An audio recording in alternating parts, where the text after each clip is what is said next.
Hello दोस्तों, एक बार फिर से आप सभी का स्वागत है एजुकेशन बाइट पर। कैसे हो आप सभी? उम्मीद है कि आप सभी एकदम बढ़िया होंगे।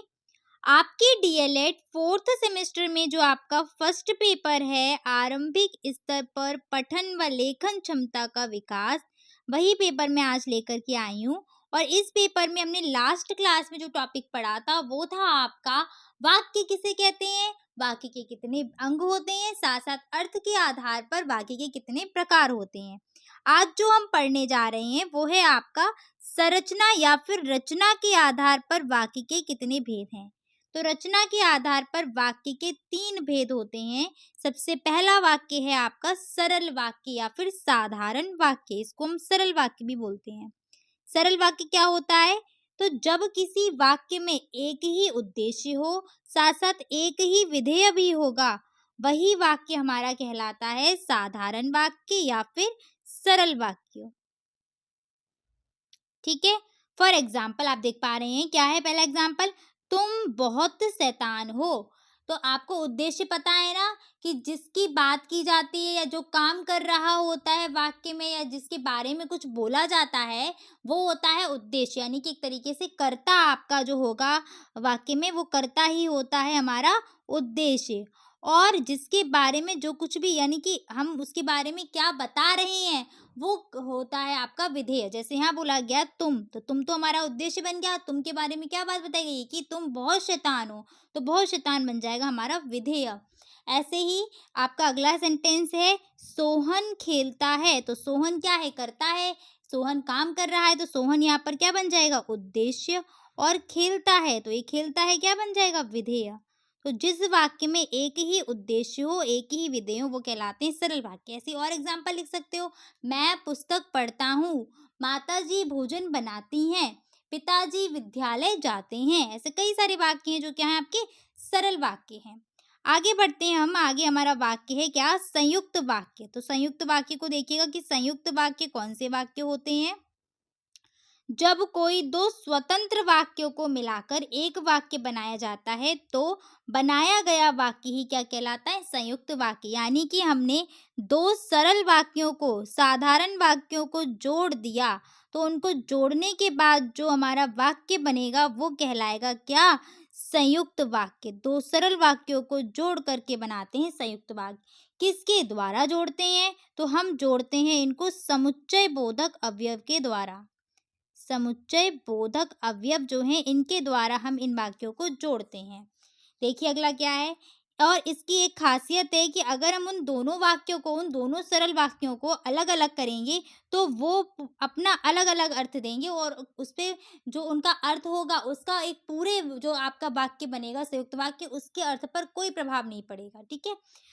अब इनको जोड़ने वाले शब्द कौन-कौन से हैं, तो आप उनकी ट्रिक देख लीजिए कौन-कौन से शब्द हैं आपके। पहला आपको मिलेगा किंतु, परंतु, लेकिन, तथा, एवं, या, अथवा, बल्कि, और एक यहाँ पर ऐड कर लेना और। अगर ये आपको देखने को मिल जाए तो समझ जाओ वो वाक्य कैसा है? संयुक्त वाक्य है। ठीक है। और एक ट्रिक और है कि आप क्या करो, जहाँ पर आपको जुड़े हुए लग रहे हैं ना, बस वहीं से उन दोनों वाक्य को तोड़ के उनका अलग-अलग अर्थ देखो निकल रहा है कि नहीं। कहीं कोई वाक्य ऐसा तो नहीं कि उसको अपना अर्थ देने के लिए किसी और वाक्य की ज़रूरत पड़ रही हो। फॉर एग्ज़ाम्पल आपको देखो यहाँ क्या दिया है पहला वाक्य, छुट्टियाँ समाप्त हुईं और हम घर आ गई। तो यहाँ तो एक है कि और देखा आपने, तुरंत पहचान जाइए कौन-सा वाक्य है, संयुक्त वाक्य है। दूसरा तरीका क्या है, छुट्टियाँ समाप्त हुईं, पूरा अर्थ दे रहा है। हम घर आ गए, अपना पूरा अर्थ दे रहा है। हम घर आ गए, इस चीज़ को क्लियर करने के लिए किसी भी चीज़ की आवश्यकता नहीं, किसी दूसरे वाक्य की आवश्यकता नहीं है। ठीक है। नेक्स्ट सेंटेंस क्या है आपका? मैंने उसे देखा और वो रो पड़ा। और से जुड़ा है, पहचान जाओ कैसा वाक्य है हमारा? संयुक्त वाक्य। अब अर्थ देखो, मैंने उसे देखा, ठीक है। तुमने उसे देखा, मैंने उसे देखा, पूरा अर्थ दे रहा है। किसको? अपना अर्थ बताने के लिए किसी और वाक्य की आवश्यकता पड़ी? नहीं पड़ी। ऐसे ही वो रो पड़ा, पूरा अर्थ दे रहा है, वो रो पड़ा, और दोनों को मिलाकर भी एक पूरा अर्थ निकल रहा है। किसी पे कोई फर्क नहीं पड़ रहा, कोई प्रभाव नहीं पड़ रहा, तो कैसा वाक्य होगा ये? संयुक्त वाक्य होगा। ठीक इसी प्रकार से मैं आपको कुछ और सेंटेंस भी यहाँ पर बता देती हूँ संयुक्त वाक्य के कौन कौन से हैं। जैसे एक आप ऐसे बना सकते हैं कि मैं वहां जाऊंगी, मैं वहाँ या मैं विद्यालय तो जाऊँगी, मैं वहाँ जाऊँगी, ठीक है? पूरा अर्थ दे रहा है लेकिन तुमसे नहीं मिलूँगी, तुमसे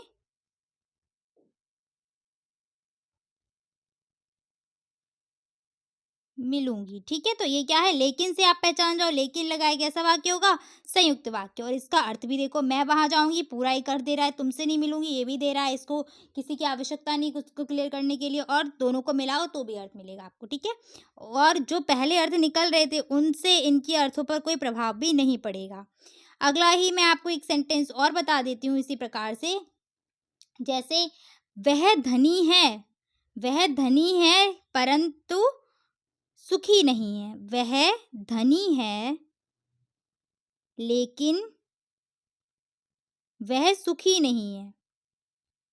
तो यहाँ से लेकिन से ही पहचान जाओगे कैसा वाक्य है ये? संयुक्त वाक्य है। ठीक है? वह होशियार है लेकिन वह गरीब है। तो ये भी वाक्य क्या रहेगा हमारा? संयुक्त वाक्य रहेगा। आगे बढ़ते हैं। संयुक्त वाक्य क्या आप याद रखना कि दो सरल वाक्य को जुड़ कर के आपका बनता है क्या? संयुक्त वाक्य। आगे बढ़ते हैं मिश्रित वाक्य। मिश्रित वाक्य क्या होते हैं? तो देखिए इनकी डेफिनेशन क्या है? जब किसी वाक्य में एक से अधिक उपवाक्यों को मिलाते हैं और उनको मिलाने के बाद जो वाक्य बनेगा वो कहलाता है हमारा मिश्रित वाक्य। या इसको इस तरीके से भी आप समझ लीजिए कि जब किसी वाक्य में एक वाक्य दूसरे पर आश्रित हो, एक जो है एक वाक्य दूसरे पर आश्रित हो यानी कि उसको अपना अर्थ पूरा प्रकट करने के लिए दूसरे की आवश्यकता पड़े, एक वाक्य दूसरे पर आश्रित हो तो वो कहलाते हैं हमारे मिश्रित वाक्य या मिश्र वाक्य। अब इसमें क्या है, इसमें भी आपको कुछ ट्रिक वर्ड मिलेंगे, जिनको देख के ही आप पहचान जाएँगे कौन-कौन से शब्द हैं जो इसमें जोड़ने का काम करते हैं। वो हैं आपके जब तब, जैसा वैसा, जितना उतना, यद्यपि तथापि। यहाँ पर और भी लिख देती हूँ मैं, कि लगा होगा या जो लगा होगा, जो कि भी लगा मिल सकता है आपको। ठीक है? ये सारे के सारे वर्ड मिलेंगे आपको। और हाँ, एक चीज़ और इसमें ख़ासियत है, इसमें क्या होगा, एक सरल वाक्य ज़रूर होगा और एक उपवाक्य ज़रूर मिलेगा, ठीक है? एक सरल वाक्य, साधारण वाक्य प्लस एक उपवाक्य, तभी आपका बनता है क्या? मिश्र वाक्य। एग्ज़ाम्पल देखो, जिसकी लाठी उसकी भैंस, ठीक है? जिसकी उसकी मिल गया। ऐसे अगला है, यदि आप मेहनत करोगे तो परीक्षा में पास हो जाओगे। अब जैसे मैंने यहाँ पर बोल दिया यदि आप मेहनत करोगे, तो ये आगे इसको चाहिए ना, यदि आप मेहनत करोगे तो क्या? तो पास हो जाओगे, ठीक है? ऐसे एक और मैं आपको सेंटेंस बता देती हूँ, मैंने उससे कहा कि, मैंने उससे कहा कि माताजी भोजन बनाएँगी, ठीक है? माताजी खाना बनाएँगी। तो यहाँ पर आप देख पा रहे हैं जैसे यहाँ पर की से ही पहचान जाइए ये क्या है आपका मिश्र वाक्य। नहीं तो आप ऐसे ही देख लो, की से पहले का जो वाक्य है उसको बोलो, मैंने उससे कहा, एकदम से आ रहा है ना भाई, क्या कहा? ये कहा कि माताजी खाना बनाएंगी। तो कैसा वाक्य है ये? मिश्रित वाक्य है। ऐसे आप बोल सकते हैं, जैसे ही मैं निकला वैसे ही वह आ गया। तो जैसे वैसे मिला तो ये कैसा वाक्य होगा? मिश्रित वाक्य, ठीक है? जैसी करनी वैसी भरनी, कैसा वाक्य? मिश्र वाक्य। आगे बढ़ते हैं आपका अगला है प्रधानता के आधार पर। क्रिया हटाओ, यहाँ पर लिखो प्रधानता के आधार पर वाक्य के प्रकार। प्रधानता के आधार पर भी जो वाक्य हैं वो 3 प्रकार के होते हैं। कौन-कौन से?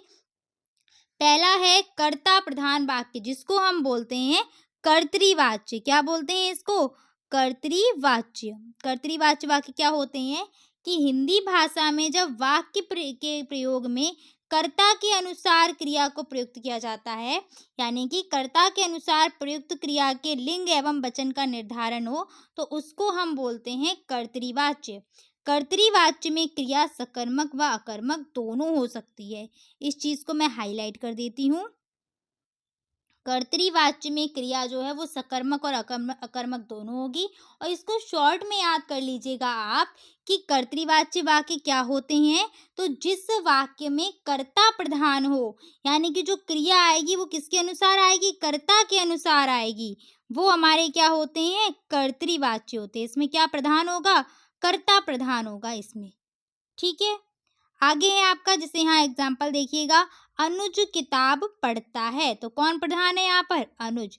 विशाल किताबें पढ़ता है, तो विशाल यहाँ प्रधान हो जाएगा। इसी प्रकार से तुम कलकत्ता जाओगे, मैं मुंबई जाऊंगा, कैसे वाक्य हैं ये सारे के सारे हैं आपके कर्तरीवाच्य वाक्य। इसके बाद आते हैं कर्म प्रधान वाच्य, जिसको हम बोलते हैं कर्मवाच्य। ये क्या होते हैं? तो ऐसे वाक्य जिसमें क्रिया के जिस रूप में कर्म प्रधान हो, यानी कि जिन वाक्यों में कर्म की प्रधानता हो, वो कहलाते हैं हमारे कर्म प्रधान वाक्य या फिर कर्मवाच्य कहलाते हैं। कर्म की प्रधानता हो, ठीक है। इस इन वाक्यों में क्रिया का जो है वो सीधा का सीधा संबंध होता है, किससे? कर्म से होता है। साथ साथ क्रिया का लिंग वचन कर्म के अनुसार ही होगा इन वाक्यों में, ठीक है। अब ऐसे भी आपका है यहाँ पॉइंट, जहाँ कर्ता अज्ञात हो या फिर जहाँ आपके बिना चाहे कोई कर्म अचानक से आ जाए, वहां पर कर्मवाच्य का प्रयोग होता है। इन चीज को भी ध्यान रखना है। एग्जाम्पल से इसको समझ लीजिएगा। पहला एग्जाम्पल है आपका, कांच का गिलास टूट गया, ठीक है। तो यहाँ पर कर्ता अज्ञात है, कर्ता है ही नहीं, ठीक है। कर्म की प्रधान है कि कांच का गिलास, कांच का गिलास है क्या यहाँ पर आपका कर्म। जैसे इसको हम इस तरीके से बोल सकते हैं, मेरे द्वारा कांच का गिलास टूट गया, ठीक है। तो वहां मेरे द्वारा का कोई महत्व नहीं है, कांच का गिलास टूटा, यानी कि प्रधान के कौन है यहाँ पर? कर्म प्रधान हुआ इस सेंटेंस में, ठीक है। पत्र भेजा गया, इसमें भी पत्र क्या है? कर्म है, किसी के द्वारा तो पत्र भेजा गया होगा ना। इसमें कर्ता जो है, कर्ता क्या है? अज्ञात है, कर्ता के बारे में कोई बात नहीं की गई, ठीक है। आप इसको ऐसे भी कर सकते हो कि राम के द्वारा पत्र भेजा गया, तो राम यहाँ पर अज्ञात हो जाएगा। इसी प्रकार से एक आध और मैं आपको सेंटेंस बता दूं, राम के द्वारा पुस्तक पढ़ी जाती है, तो वहां पर पुस्तक क्या हो जाएगी? पुस्तक प्रधान हो रही है, कर्म प्रधान हो रहा है, तो कर्मवाच्य, कर्म प्रधान वाक्य या फिर कर्मवाच्य हो जाएगा। सेम इसी प्रकार से पतंग उड़ रही है, पतंग किसी न किसी के द्वारा तो उड़ाई जा रही होगी, यानी कि कर्ता यहाँ पर भी क्या है? बताया नहीं जा रहा है। तो इस यहाँ पर भी कौन सा है? ये कर्मवाच्य है, ठीक है। मुझको खाना दिया गया, मुझको खाना दिया गया है, किसी के द्वारा ही तो दिया गया होगा। जिसके द्वारा दिया जा रहा है वो क्या है? कर्ता है। बट उसकी तो कोई बात ही नहीं की जा रही कि भाई है कौन, मुझे दे दिया, यानी कि मैं तो कर्म हूं यहाँ पर, तो मेरी प्रधानता हो गई। कौन सा वाक्य बन जाएगा? वो कर्मवाच्य, ठीक है। आगे बढ़ते हैं, अगला आपका क्या है? नेक्स्ट है आपका भाववाच्य। भाववाच्य क्या होते हैं? तो जिन वाक्यों में किसकी प्रधानता होगी? भाव की प्रधानता का बोध होता है, वो कहलाते हैं भाववाच्य। जैसे राम से खेला नहीं गया, या राम से खेला नहीं जाता, मुझसे उठा नहीं जाता, ठीक है, तुमसे चला नहीं जाता, मोहन से पढ़ा नहीं जाता, मेरी बहन से बोला नहीं जाता, ठीक है। इस प्रकार से आप कोई भी वाक्य बना सकते हो। तो जिसमें भाव की प्रधानता होगी वो होंगे भाववाच्य। एक बार फटाफट से हम रिवीजन कर लेते हैं। वाक्य वाक्य क्या होते हैं? तो शब्दों के सार्थक समूह को हम वाक्य कहते हैं। वाक्य के दो अंग होते हैं, पहला उद्देश्य और दूसरा विधेय। जो काम को करता है वही क्या होता है? उद्देश्य होता है, और जो काम हो रहा होगा उसमें वो हमारा होता है विधेय। जैसे वह पुस्तक पढ़ता है, तो यहाँ पर जो वह है वो क्या है? उद्देश्य है, और पुस्तक पढ़ता है ये पूरा का पूरा क्या हो जाएगा? विधेय। वाक्य के भेद आपके अर्थ के आधार पर जो है, पहला है आपका विधिवाचक वाक्य, जो साधारण वाक्य होगा, यानी कि सकारात्मक है होगा। जैसे कि हम यहाँ बोल सकते हैं, मैं बाजार जाता हूँ, तो ये कैसा है? विधिवाचक वाक्य हो जाएगा। मैं पढ़ता हूँ, ये भी क्या है? विधिवाचक वाक्य हो जाएगा। निषेधात्मक का मतलब है जो नकारात्मक होगा, यानी कि जिसमें नहीं का बोध होगा। फॉर एग्जाम्पल, तुम